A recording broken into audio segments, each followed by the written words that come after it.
Lesson 11. Verbs. Let's start. Let's understand.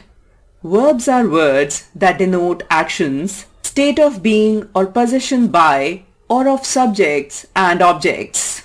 They show what the subjects or objects are, do, think, say, have and undergo with reference to each other and the sentence.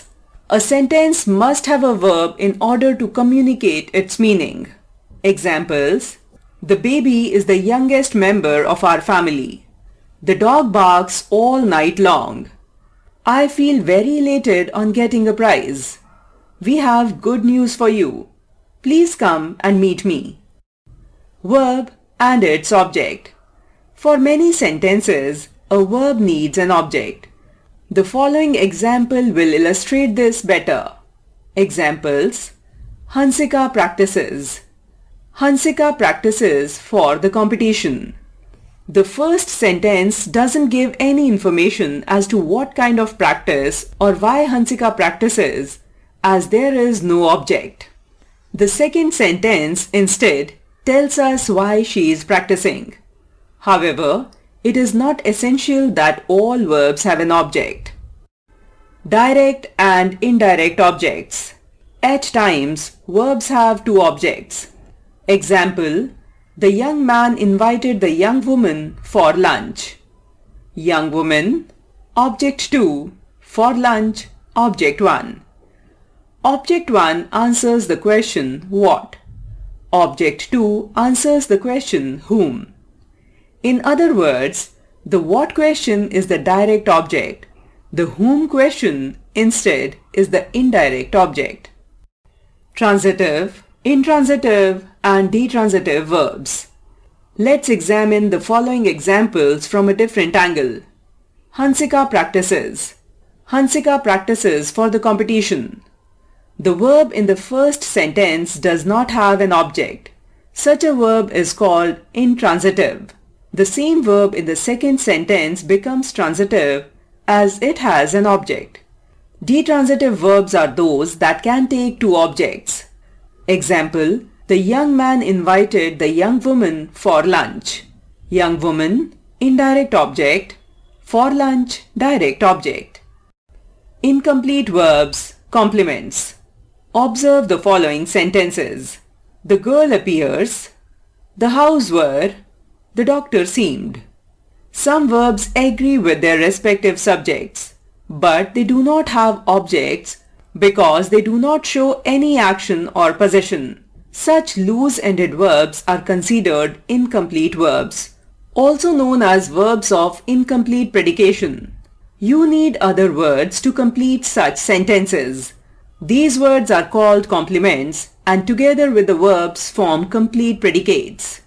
Let's complete the earlier examples in this slide. The girl appears scared. The houses were ready to move in. The doctor seemed worried. Verbs such as appear, be, all forms, look and seem are some common incomplete verbs. Subjective and objective complements. Complements usually contain nouns or adjectives. Examples: Captain Tyagi is helpful. Captain Tyagi employed Ghanshyam as the supervisor.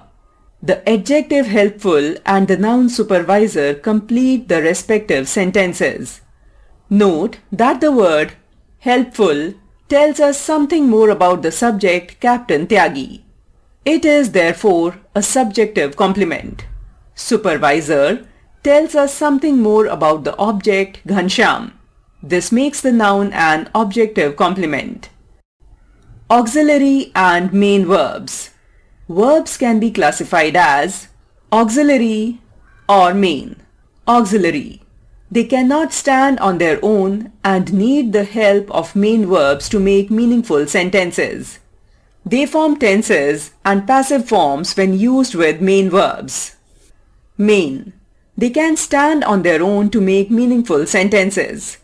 They denote various mental and physical actions. Examples: have they finished the job?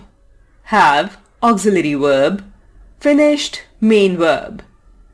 She does not meet anyone. Does, auxiliary verb, meet main verb. Be, do and have can also function as main verbs. Therefore, they are called primary auxiliary verbs. Modal auxiliaries. Auxiliary verbs that cannot be used as main verbs are called modal auxiliaries. There are 14 auxiliary verbs in English. Be, can, could, do, have, may, might, must, ought to, shall, should, used to, will, would. Note that these include the three primary auxiliary verbs, that is, be, do and have. More on the modal auxiliaries is given in chapter 15 on modals. Finite and non-finite verbs. Finite verbs are those that change according to the number or person of the subject. They also have different forms in different tenses. Example, the doctor shifted to a new clinic. Non-finite verbs are those that do not change at all. Example, the doctor has to shift to a new clinic. Do remember that verbs tell us about the actions of subjects and objects. Verbs may take one or two objects or no object. Transitive verbs have an object, while the intransitive verbs do not. Detransitive verbs can take two objects. Verbs can be auxiliary and main. Auxiliary verbs cannot stand on their own and need the main verbs to complete the sentences. They form the tenses and the passive voice when used together with the main verbs. Main verbs can stand on their own and denote various mental and physical actions. Finite verbs change with the number or person of the subject. Non-finite verbs never change. Lesson 12.